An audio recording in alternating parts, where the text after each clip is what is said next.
চোখের পর্দা একদিন খোলা যাবে। যদিও আজকে আমরা নেশাগ্রস্ত, কোরআনই বলে ওয়াতারান নাসা সুকারা, আজকে সবাই আমরা নেশাগ্রস্তের মতো। যুবক যৌবনের নেশায়, নারী নারীত্বের নেশায়, পুরুষ পুরুষত্বের নেশায়, বাড়িওয়ালা বাড়ির নেশায়, দোকানওয়ালা দোকানের নেশায়, হাটওয়ালা হাটের নেশায়, ঘাটওয়ালা ঘাটের নেশায়, রোডওয়ালা রোডের নেশায়, অফিসওয়ালা অফিসের নেশায়, আদালতওয়ালা আদালতের নেশায়। প্রত্যেক ব্যক্তি কসম খোদার আমরা নেশাগ্রস্ত, যার কারণে অনুভব হয় না কিছু। ঘোর একদিন কাটবে, খোদার কসম কাটবে। মালাকুল মউত হাত রাখতে দেরি, নিশার ঘোর কাটতে দেরি হবে না। যখন সেজদায় যায়, যুবক তো জানে না, ও তো জানে আমার চলায় জমিন কাঁপে, ও তো জানে যে আমার চলায় এলাকা কাঁপে। হায়, ও জানে না ওর সেজদায় যে আরশ কাঁপে, ওটা ও জানে না। যদি জানতো তো এলাকা কাঁপাইতো না, যদি জানতো তো জমিন কাঁপাইতো না। ও সেজদা দিতে থাকতো আর আরশকে কাঁপাইতে থাকতো। যুবকের সেজদায় আরশ কাঁপে, আরশ। যুবক যখন সেজদায় যায়, সেজদায় পড়ে তো আল্লাহ ফেরেশতা, নাইলে এই হাদিস কোনোদিন আসতো না। আল্লাহ ফেরেশতাকে বলে উনজুর ইলা শাব মাযা ইয়াফআল, যুবকের দিকে তাকাতো কি করে আল্লাহ জানেন। তো ফেরেশতা বলে জাআলা আজলাহু ওয়া মাজালাহু লিআজলিক, সবকিছু বিসর্জন দিয়ে আপনার কুদরতি পায়ে মাথা ঠেকায় দিয়েছে। তা আল্লাহ বলে হাদা আবদি হাক্কা, এ আমার পারফেক্ট বান্দা। ইন্নী উবাহি বিহিল মালাইকা, তোমাদের উপরে আমি একে নিয়ে গৌরব করি। যখন সেজদায় চিৎকার দেয় সুবহানা রাব্বিয়াল আলা, আল্লাহ বলে সাব্বাহতানি সাব্বাহতুক, তুই আমাকে পবিত্র বললি, যাহ তুই পবিত্র, তোর গুনাহ মাফ। সেজদার থেকে উঠার আগে মাফ। আলাইতানি ফাআলাইতুক, মহান বললি, তুইও সৃষ্টির ভিতরে মহান। দুনিয়াওয়ালারা তোকে কি দিবে?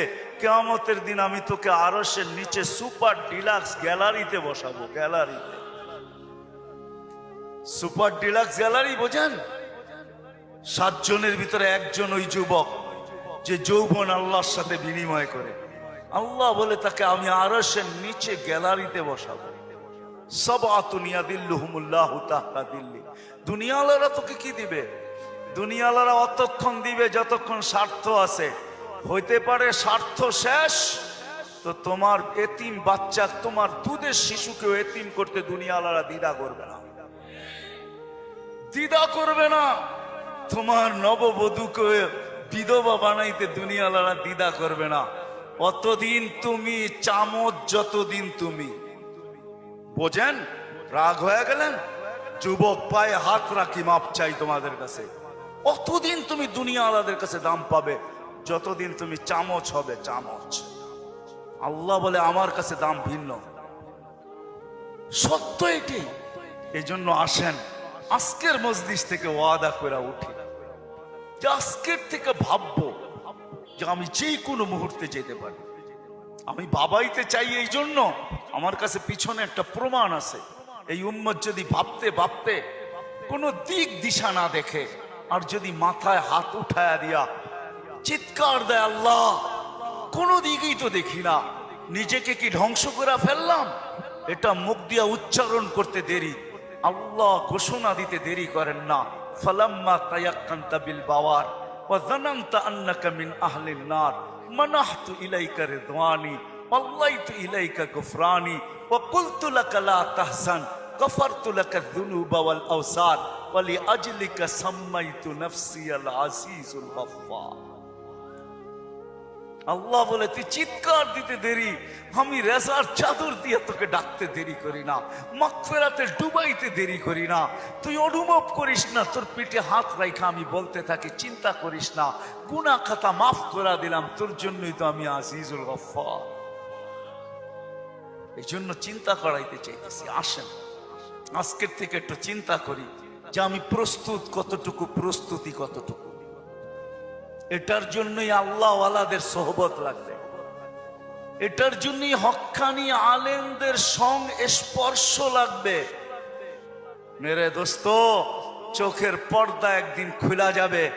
যদিও আজকে আমরা নেশাগ্রস্ত, কোরআনই বলে ওয়াতারান নাসা সুকারা, আজকে সবাই আমরা নেশাগ্রস্তের মতো, যুবক যৌবনের নেশায়, নারী নারীত্বের নেশায়, পুরুষ পুরুষত্বের নেশায়, বাড়িওয়ালা বাড়ির নেশায়, দোকানওয়ালা দোকানের নেশায়, হাটওয়ালা হাটের নেশায়, ঘাটওয়ালা ঘাটের নেশায়, রোডওয়ালা রোডের নেশায়, অফিসওয়ালা অফিসের নেশায়, আদালতওয়ালা আদালতের নেশায়। প্রত্যেক ব্যক্তি কসম খোদার আমরা নেশাগ্রস্ত, যার কারণে অনুভব হয় না কিছু। ঘোর একদিন কাটবে, খোদার কসম কাটবে। মালাকুল মউত হাত রাখতে দেরি, নিশার ঘোর কাটতে দেরি হবে না। নিশার ঘোর কেটে যাবে, আমাদের নিশার ঘোর কেটে যাবে। কবি শুধু শুধু বলে নাই ফাসাও ফাতারা ইদান কাশাফাল গোবারু আফারসুম তাহতা রিজলিকা আম হিমার। কোরআনও এক জায়গায় বলতেছে তুমি অতি সত্তর দেখবে, অতি সত্তর তুমি দেখবে, বেশি দূরে না। তারাউনাহু বাঈদা ওয়া নারাহু কারিবা। আল্লাহ বলে ভাবতেছো তুমি অনেক দূরে, না না, আমরা দেখতেছি তোমার নাকের ডগায় চলে আসছে, তোমার দুয়ারে চলে আসছে। এই জন্যই আল্লাহ রসুল দয়ার নবী সতর্ক করছেন উম্মতকে, আসবাহতা ফালা তানতাযিরিল মাসা। সকাল মিলল তো দুপুরের অপেক্ষা করো, বিকালের অপেক্ষা করো না। বিকাল মিলল তো সকালের অপেক্ষা করো না। এই জন্য আসেন, আল্লাহ ওয়ালাদের সোহবত লাগবে,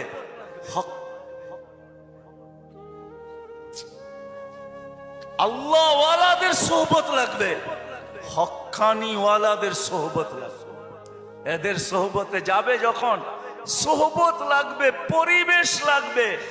ওই পরিবেশে যখন যাবেন, ওই সোহবতে যখন যাবেন, ওই জায়গায় যখন যাবেন, তখন পর্দা আস্তে আস্তে সরতে থাকবে। সূর্য যেমন উঠতে থাকে তো ঘন কুয়াশাও আস্তে আস্তে সরতে থাকে। এক সময় সবকিছু ক্লিয়ার হয়। হক্কানি ওয়ালাদের, আল্লাহ ওয়ালাদের সোহবতে যখন যাবেন, তখন এই নিশা কাটতে থাকবে। ঘরে যখন আলোচনা হইতে থাকবে, নারী পুরুষ যখন আলোচনা করবে, তখন আস্তে আস্তে কুয়াশা কাটতে থাকবে। এই জন্য সবার কাছে দরখাস্ত, আসেন আসেন। লম্বা করার সুযোগও আমার কাছে নাই, কারণ আমি অসুস্থ, আমার চোখ উঠছে, তা নিয়েও আমি আসছি, কিন্তু ওয়াদা দিছি এই জন্য চলে আসছি। আমি আসছি গত 9 তারিখে, 1 মাস টানা সফর করার পরে আমেরিকা থেকে আসছি। আসার পরের দিন থেকে অসুস্থ, আর প্রতিদিনই প্রোগ্রামে যেতে হয়, কেননা ওয়াদা। এরা কি জবাব দিবে মানুষের সামনে? ইজ্জত বেজ্জতির প্রশ্ন। বিদায় চলে আসছি, বিদায় শেষ জায়গা আমি চলে আসছি। আসেন ভাবি, ভাববেন তো? পাক্কা ওয়াদা করতেছেন? হ্যাঁ, আরে চিন্তা করেন, ওই উম্মত কেন চিন্তা করবে না যার চিন্তায় 60-70 বছরের ইবাদত রাখা আছে?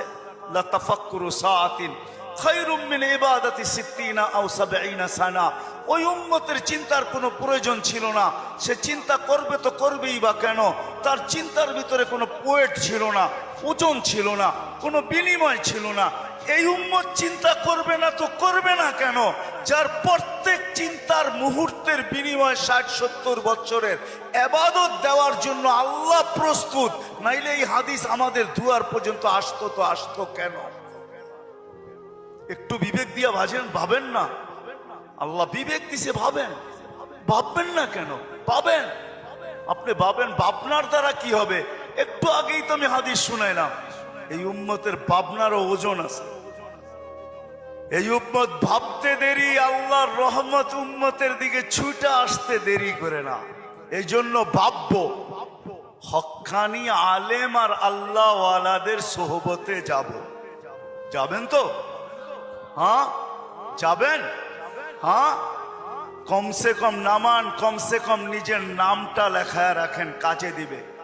জানি না কথাটা কতটুকু সত্য কতটুকু মিথ্যা, কিন্তু ছোটবেলার থেকে ছুঁইনা আসতেছি, এই জন্যই বলতেছি। আবার দেখতেছি যে কথাটা আসলেও সত্য। ইউসুফ আলাইহিস ইসলামকে যখন বুড়ি কিনতে যান, তো সবাই বলছে বুড়ি তুমি কিনবে তো কিনবে কি কইরা? টেন্ডার তো সবার আগে শো কইরা বসে আছে মিশরের বাদশাহ। এর টেন্ডারের উপরে যাবে তো যাবে কে? সবচেয়ে বড় পুলিশে লাগায় বসে আছে, তুমি কিনবে তো কিনবে কি কইরা? বলছে আমি কিনতে যাইতে চাইতেছি না, আমিও জানি কিনতে পারবো না, কিন্তু আমি চাই লিস্টিতে আমার নামটা থাক। কিয়ামতের দিন যদি লিস্টি খোলা হয় যে ইউসুফের ক্রেতা কে কে ছিল, আমার নামটাও যেন আসে। সত্য এটাই, কিয়ামতের দিন হক্কানি আল্লাহ ওয়ালাদের ওলামাদের লিস্টিও খোলা হবে। লিস্টি যদি খোলা না হইতো তাইলে এই কথা আমার কাছে কোনোদিন পৌঁছতো না। এই উম্মতকে আল্লাহ ডাইরেক্ট জাহান্নামে পাঠাবেন না, ফয়সালা হয়ে গেলেও পাঠাবেন না, ডাইরেক্ট পাঠাবেন না। অন্য উম্মত ফয়সালা হবে সিধা জাহান্নামে, এই উম্মত যাবে না। এই উম্মতকে আল্লাহ এক জায়গায় নিয়ে জড়ো করবে। জড়ো করা বোঝেন তো? একত্রিত করবে। ওই জায়গায় নিয়ে করবে যেই জায়গা দিয়ে আলেমরা জান্নাতে যাবে। যখন আলেমরা ওইখান দিয়ে অতিক্রম করবে, তা আল্লাহ পুরা মজমাকে বলবে কে কাকে চিনো, কাল লিস্টিতে কার নাম আছে, তাড়াতাড়ি ধরো, চইলা কিন্তু গেল।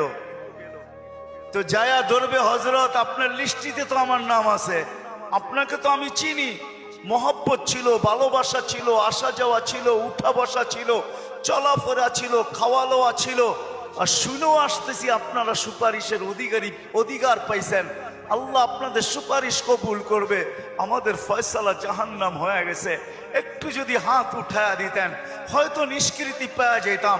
তো আলেমরা দেখবে যে ঠিক কিনা তার কথা, ওইখানে আল্লাহ প্রমাণিত করবে প্রজেক্টরের ভিতরে, দেখতে সে যা বলবে ওটা সত্যায়িত হইতে থাকবে। তারপরে আলেমরা সম্মিলিতভাবে আল্লাহকে বলবে আল্লাহ আমরা জান্নাতে যাব না। তা আল্লাহ বলবে কেন যাবে না?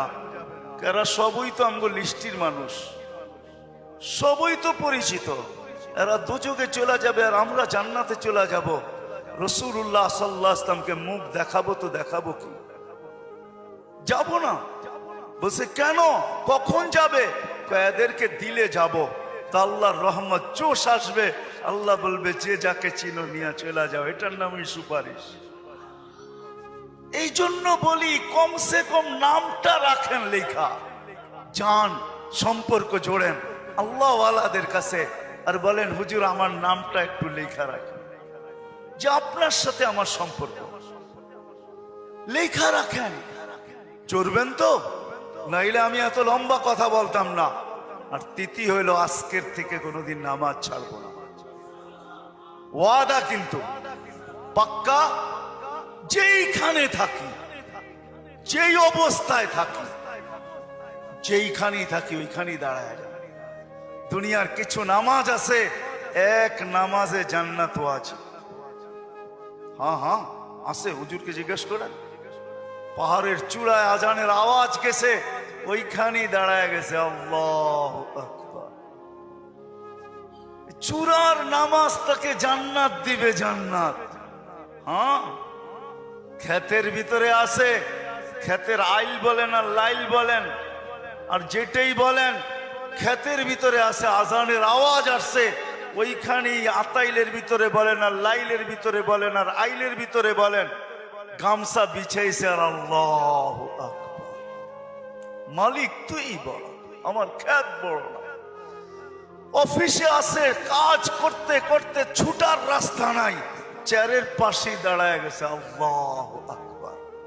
এই সমস্ত ক্ষেত্রগুলা জান্নাত ওয়াজিব করে দেয়, ওয়াজিব। আল্লাহ ফেরেশতাদেরকে দেখায় কত ব্যস্ত, দেখ, তারপরেও আমার ডাক শুনতে দেরি, আল্লাহু আকবার বলতে দেরি করে নেয়। আল্লাহ কত বড়। আমি যদি বিজ্ঞান পড়াইতাম আপনাদেরকে, তাহলে পড়াইতাম আল্লাহ কত বড়। কার কুদরতি পায়ে রাখা, পাও রাখার অনুমতি, মাথা রাখার আপনাকে অনুমতি দিতেছে। আল্লাহু আকবার শুধু তর্জমা জানি আল্লাহ মহান, কিন্তু সৌরজগৎ দিয়া জানি না। যদি সৌরজগৎ পড়াইতাম তাহলে আপনাদেরকে আমি দেখাইতাম কত বড় আল্লাহর কুদরতি পায়ে আপনি মাথা টেকাইতেছেন, কত বড় আল্লাহ। এটা সৌরজগৎ পড়া ছাড়া বুঝে আসবে না আল্লাহ কত বড়। সৃষ্টি পড়া ছাড়া বুঝে আসবে না আল্লাহ কত বড়। উর্দু জগৎ পড়া ছাড়া বুঝে আসবে না আল্লাহ কত বড়। তখন আল্লাহ বড় বলবেন, কিন্তু দিয়া বলবেন কিন্তু দোকান। আল্লাহ বড় মানি, কিন্তু দোকান কার কাছে রেখা যাব, অফিস কার কাছে রেখা যাব, ক্ষেত খামার কার কাছে রেখা যাব, কিন্তু বলবেন। আর যদি আল্লাহকে চিনার মতো চিনেন, তাহলে ওই সাহাবীর মতো বলবেন, নামাজে ব্যথা, নামাজে নামাজে প্রতিবন্ধক। পাখি বাগানের ভিতরে ফরফর করতেছে, নামাজের ধ্যান ছুটা গেছে। ঘন বাগান ছিল, খেজুরের বাগান, তো পাখি ফরফর করতে যায়, নামাজের থেকে ধ্যান ওইদিকে সরা গেছে। সালাম ফিরাইতে দেরি, বাগান সৎকা করতে দেরি করে না। সৎকা থাকবে না বাস, বাজবে না বাঁশি, থাকবি না তুই, ফরফর হবে না, আমার নামাজের ধ্যানও নষ্ট হবে না। আমি তো আল্লাহু আকবরের সামনে। আল্লাহকে যদি চিনে তাহলে ওই আবু দাহদার মতো হয়। এক খেজুর গাছ, 600 খেজুর গাছের বাগান, এক খেজুর গাছের বিনিময়। আল্লাহ রসুল ওয়াদা করছে এক সাহাবীর সাথে, যে খেজুরের মালিক থেকে তোকে বাগান গাছ নিয়ে দিব, কিন্তু ও ছিল মুনাফেক। বলছে খেজুরের গাছ আমাকে দে, তোকে আমি জান্নাতে বাগান নিয়ে দিব। ইয়া রাসূলুল্লাহ, আমার ছেলে সন্তান এই খেজুরের গাছের খেজুর খুব পছন্দ করে, এটা ছাড়া যা চাইতেন তাইলে দিতাম, এটা দিব না। আবু দাহদা পাশে দাঁড়ায় শুনতেছিল, তো বলছে ইয়া রাসূলুল্লাহ, কানে কানে আমি নিয়ে দিলে দিবেন? অবশ্যই দিব, কেননা উনি মুনাফিকের রক চিনতেন। তো যা বলছে খেজুর গাছ বেচবি? আল্লাহর রসুল রে দিলাম না, তোকে কি করে দেই? কতগুলা খেজুর গাছ হইলে দিবি না? এটা কতগুলা হইলে দিবি না? তো বলে খেজুরের সিজন চলতেছে, সব গাছে খেজুর ভরা। বলছে তোমার ওই 600 বাগানের 600 খেজুর গাছের বাগানটা আছে, ওইটা দিবা? তাহলে দিয়া দিব। ডান, দিয়া দিলাম, দে খেজুর গাছ। ডন কয়া ছুটা শুরু করছে, কেননা আবু উম্মুদ দাহদা খেজুর বাগানের ভিতরে বাচ্চা কাচ্চা নিয়ে খেজুর পাহারা দিতেছিল, নিজে খেজুরের বাগানও ঢোকে নাই, বাহির থেকে দাঁড়ায় চিৎকার দিতেছে, উম্মুদ দাহদা কি হয়েছে? কয় জলদি বাহির হ, খেজুর গাছ বেচা বিক্রি হয়ে গেছে।